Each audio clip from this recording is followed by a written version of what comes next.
Joseph Vijay எனும் நான்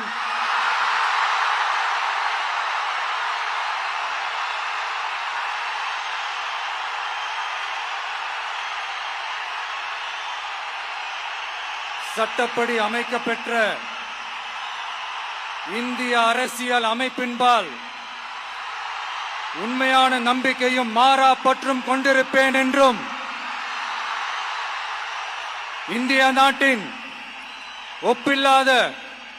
முழு முதல் ஆட்சியையும் ஒருமையையும் நிலைநிறுத்துவேன் என்றும் தமிழ்நாட்டு அரசின் முதலமைச்சராக உண்மையாகவும் உளச்சான்றின்படியும் என் கடமைகளை நிறைவேற்றுவேன் என்றும் அரசியல் அமைப்பிற்கும் சட்டத்திற்கும் இணங்க அச்சமும் ஒருதலை சார்பும் இன்றி விருப்பு வெறுப்பை விலக்கி பலதரப்பட்ட மக்கள் அனைவருக்கும் நேர்மையானதை செய்வேன் என்றும் ஆண்டவன் மீது ஆணையிட்டு உறுதிமொழிகிறேன்.